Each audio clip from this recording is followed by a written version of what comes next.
भारतातील सुवासिक तांदळाचा दरवळ जगभरात पसरला. आता उत्पादनात देखील तांदळानं अव्वल स्थान पटकावलं. सर्वात मोठा तांदूळ उत्पादक देश म्हणून भारताची वर्णी लागली आहे. देशात यंदा तांदळाचं 150 दशलक्ष टन इतकं विक्रमी उत्पादन झालेलं आहे. विशेष म्हणजे भारतानं तांदूळ उत्पादनामध्ये चीनला देखील मागे टाकलेलं आहे.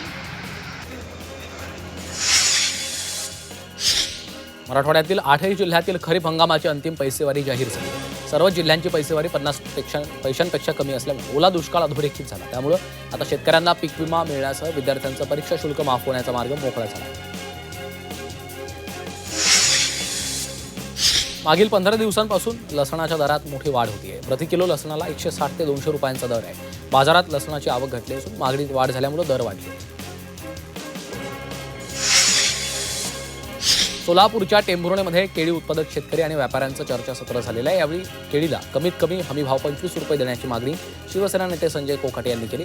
काही कंपन्या जाणून बुजून केळी लागवड हंगामामध्ये रोपांचा तुटवडा निर्माण करतात. यामागे मोठ्या साखर कारखानदारांचं षडयंत्र आहे असा आरोपही त्यांनी केला.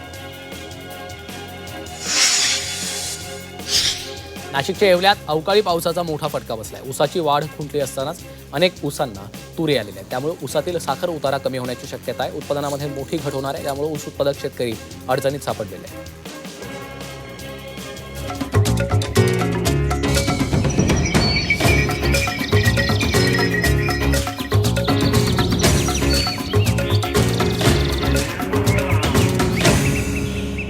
पीक पाणी पॉवर्ड बाय ऊस पिकाच्या भरघोस वाढीसाठी नेचर केअर फर्टिलायझर्सचे खत ग्रीन हार्वेस्ट.